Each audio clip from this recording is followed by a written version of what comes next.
టీవీ29 news కి స్వాగతం. ముందుగా ముఖ్యాంశాలు. పూరి రత్న భాండాగారం రక్షణగా కింగ్ కోబ్రాలు తెరవడానికి జంకుతున్న అధికారులు.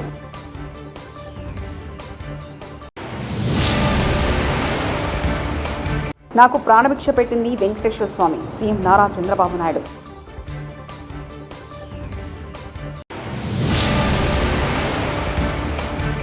యూకే మాజీ ప్రధానితో లోకేష్ దంపతుల భేటీ.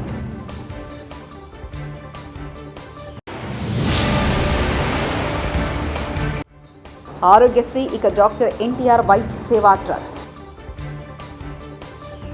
ఒడిశాలోని పూరి శ్రీక్షేత్ర రత్న భాండాగారం రహస్య గది తెరిచేందుకు అధికారులు సిద్ధమయ్యారు. ఆదివారం ఈ రహస్య గదిలో ఖజానాను బయట ప్రపంచానికి చూపించనున్నారు. 46 ఏళ్ల తర్వాత ఈ గది తెరవబోతుండటంతో అందులో కింగ్ కోబ్రా వంటి విషసర్పాలుండే అవకాశం ఉందని అధికారులు తెరవడానికి జంకుతున్నారు.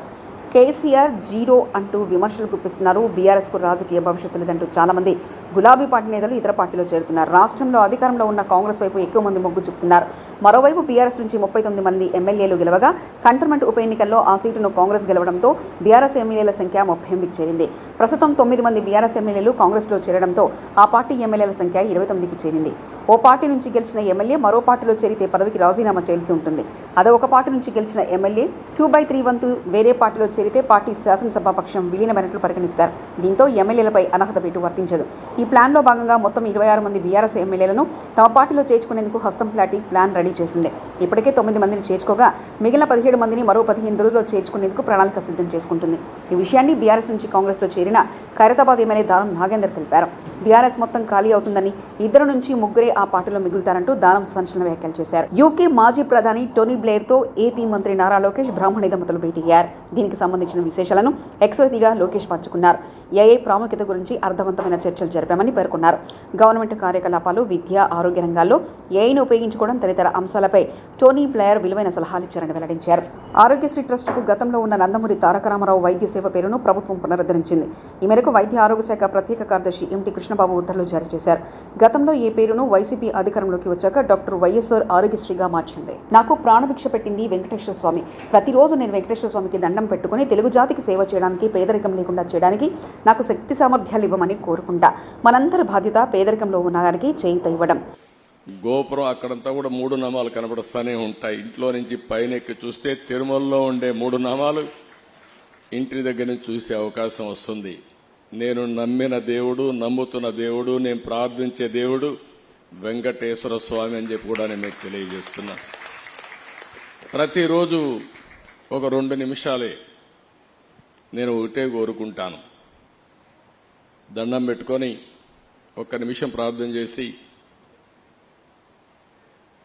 ఇప్పుడు ఒకసారి చూస్తే నాకు ప్రాణ భిక్ష పెట్టింది కూడా వెంకటేశ్వర స్వామి. అదొక మిస్టరీ కూడా. 2003లో నా మీద 23 క్లేమోర్ మైన్స్ని బ్లాస్ట్ చేస్తే సాక్షాత్తు వెంకటేశ్వర స్వామి నాకు ప్రాణభిక్ష పెట్టాడు. ఏదో చెయ్యాలని ఆ రోజు నన్ను కాపాడాడు. అలాంటి వెంకటేశ్వర స్వామిని నేను ప్రార్థించేది, నాకు శక్తి, సామర్థ్యాన్ని, తెలివితేటలు ఇవ్వండి. ప్రపంచంలోనే తెలుగు జాతి నెంబర్ 1 జాతిగా ఉండడానికి ఆశీర్వదించండి. ప్రపంచంలోని ఇండియన్స్ అందరూ కూడా గ్లోబల్ సర్వీసెస్ అంటే ప్రపంచంలో ఉండే ప్రజలకు సేవలు అందించే అవకాశాన్ని కల్పించండి. ఈ దేశంలో పేదరికం లేని సమాజం, అందుకే ఇటీవల నేను మాట్లాడుతున్నా జీరో పావర్టీ. మనందరి బాధ్యత. సమాజం మనకి ఇవన్నీ ఇచ్చింది. ఈరోజు నేను ఒక ముఖ్యమంత్రిగా ఉన్నా, రమణ గారు former chief justice of India అయినా, లేకపోతే వేదిక పైన ఉండే పెద్దలు కొంతమంది మంత్రులైనా, ఇక్కడికి ఉండేవాళ్లు వివిధ రంగాల్లో బ్రహ్మాండంగా రాణిస్తున్నా, ఇది మనకు సమాజమే ఈ అవకాశం ఇచ్చింది. అలాంటి సమాజంలో పేదరికాన్ని, అందుకే నేను ఒక స్లోగన్ తీసుకున్నా, zero poverty nation, zero poverty state, zero poverty village. మనందరి బాధ్యత కావాలి. సంపద కొంతమందికి పరిమితమై పేదవాళ్లు పేదరికంలో మగ్గుతా ఉంటే అది మంచిది కాదు. ఈ విషయం మనం గుర్తుపెట్టుకోవాల్సిన అవసరం ఉంది. కొలనుకొండలని హరే కృష్ణ గోకుల క్షేత్రంలో సీఎం చంద్రబాబు పూజలు. క్షేత్రంలో వెంకటేశ్వర స్వామి ఆలయ నిర్మాణంలో భాగంగా గర్భాలయంలో అనంతశేష స్థాపన కార్యక్రమంలో పాల్గొన్న సీఎం చంద్రబాబు, సుప్రీంకోర్టు విశ్రాంత ప్రధాన న్యాయమూర్తి జస్టిస్ ఎన్వి రమణ, అక్షయ్ పాత్ర అంతర్జాతీయ అధ్యక్షులు మధు పండిత్, మంత్రులు, స్థానిక ఎంపీ పాల్గొన్నారు. మూల విగ్రహాన్ని అత్యంత పవిత్రమైన గంగా, యమున, గోదావరి, కృష్ణా జలాలతో అభిషేకించి ఆ స్థలాన్ని అయోధ్య, మధుర, మాయా, కాశీ, కాంచీ, అవంతిక అలాంటి మోక్షపురి అయినటువంటి పవిత్ర క్షేత్రానికి తీసుకొచ్చిన పవిత్రమైన మట్టితో ఆ క్షేత్రాన్ని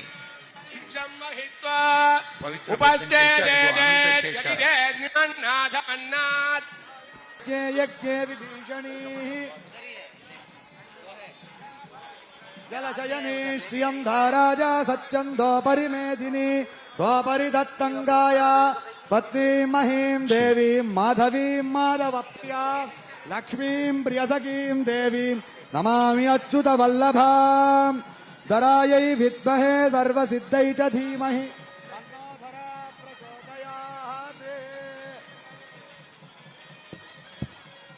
తన్నో ధరా ప్రచోదయాత్. సువర్ణరజసస్రజాం చంద్రాం హిరణ్మయీం లక్ష్మీం జాతవేదో మమావహ త్వాం మమావహ జాతవేదో లక్ష్మీమనపకామినీ. శ్రీ సూక్త పురుషానహం అశ్వపూర్వాం రథమధ్యామత్తినాథ ప్రబోధిని.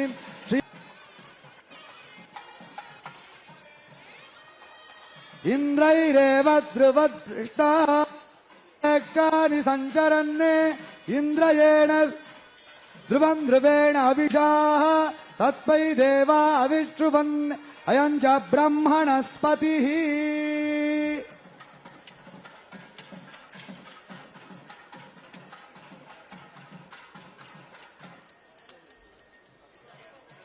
ఓం ఆదిశేషాయ విద్మహే విష్ణుతల్పాయ ధీమహి తన్నో అనంత ప్రచోదయాత్.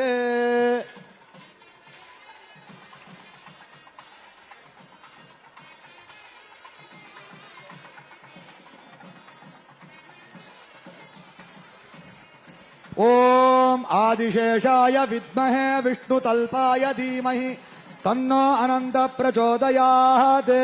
ఓం నమో విద్మహే విష్ణుతల్పాయ ధీమహి తన్నో అనంత ప్రచోదయాత్.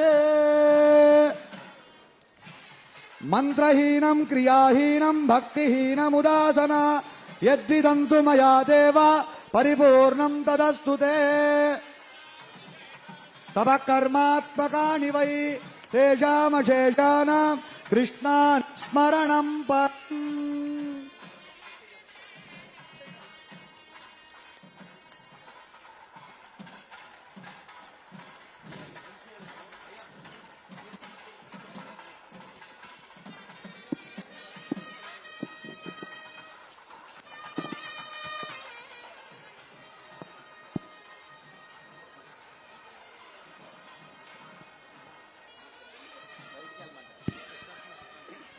అదిగో అనంత శేష స్థాపన జరిగింది.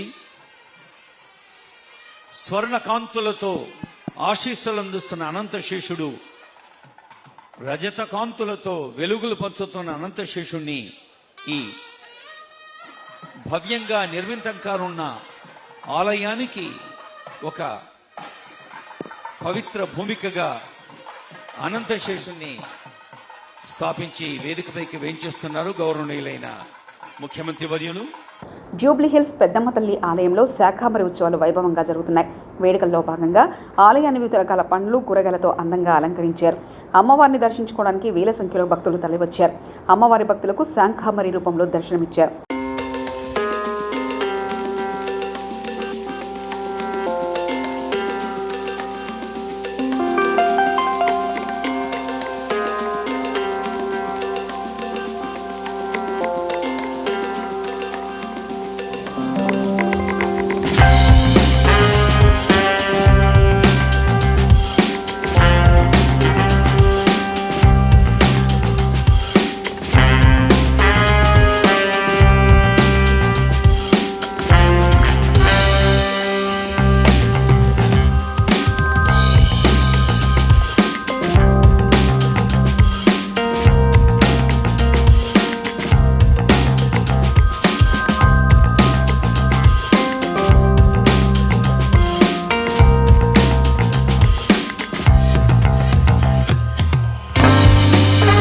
విజయవాడ కమిషనర్గా బాధ్యతలు స్వీకరించడం పూర్వజన్మ సుకృతం. కమిషనర్గా నా బాధ్యత సక్రమంగా నెరవేరుస్తా.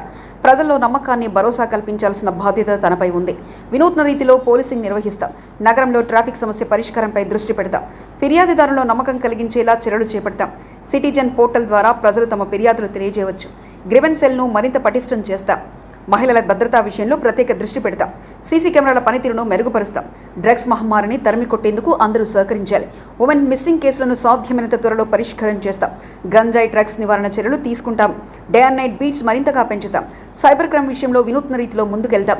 200 మంది సిబ్బందిని సైబర్ కమాండ్స్గా నియమిస్తాం. రోడ్ సేఫ్టీపై దృష్టి పెడతాం. కమ్యూనిటీ పోలీసింగ్ అమలు చేస్తామంటూ తెలిపారు.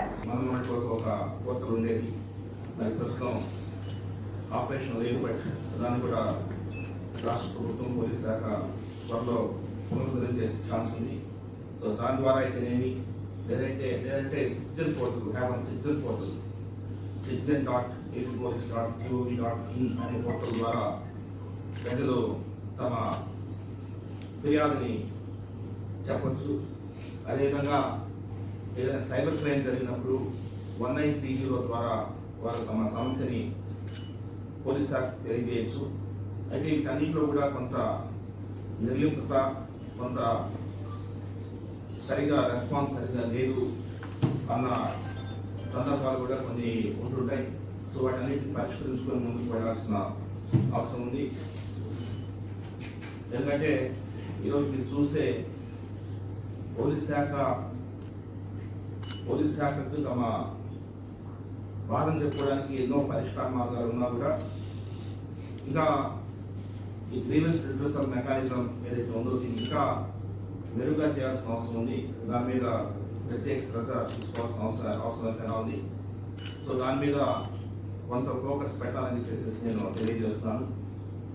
అదేవిధంగా women safety is another subject. So దాంట్లో ఒక నిర్దిష్ట ప్రణాళిక తయారు చేసుకుని ముందుకు వెళ్ళాల్సిన అవసరం ఉంది. సీరియస్ క్రైమ్స్లో త్వరితగతిన ఇన్వెస్టిగేషన్ చేయాల్సిన అవసరం ఎంతైనా ఉంది. సో దానికి చాలా టూల్స్, మనకి టెక్నాలజికల్ టూల్స్ చాలా ఉన్నాయి.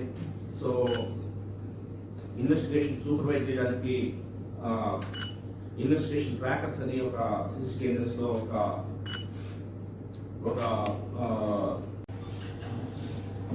బెజవాడ కాంట్రోల్ మా సిసితో ఈరోజు విజయవాడ నగర పోలీస్ కమిషనర్గా బాధ్యత చేపట్టడం నా ప్రభుత్వం స్ఫూర్తిగా భావిస్తున్నాను.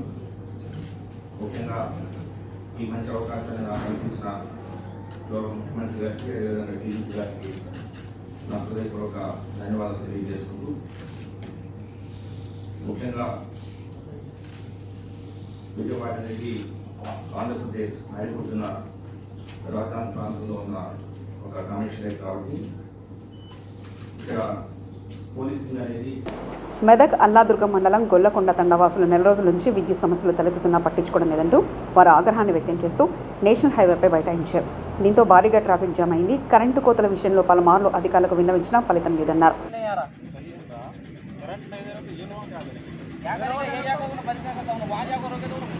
కాంగ్రెస్ పార్టీలో చేరిన మరో బీఆర్ఎస్ ఎమ్మెల్యే సీఎం రేవంత్ సమక్షంలో కాంగ్రెస్ పార్టీలో చేరిన షేర్లింగంపల్లి బీఆర్ఎస్ ఎమ్మెల్యే అరకపొడి గాంధీ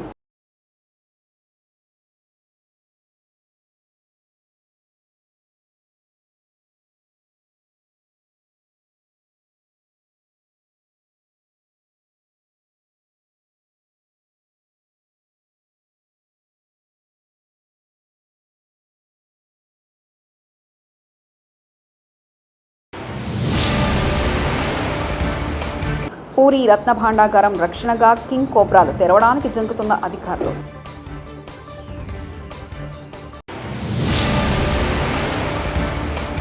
నాకు ప్రాణభిక్ష పెట్టింది వెంకటేశ్వర స్వామి, సీఎం నారా చంద్రబాబు నాయుడు.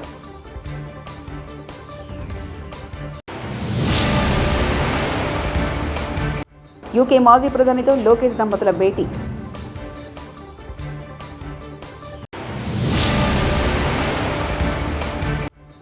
ఆరోగ్యశ్రీ ఇక డాక్టర్ ఎన్టీఆర్ వైద్య సేవా ట్రస్ట్. T29 న్యూస్ ఇంతటితో సమాప్తం. చూస్తూనే ఉండండి T29 న్యూస్.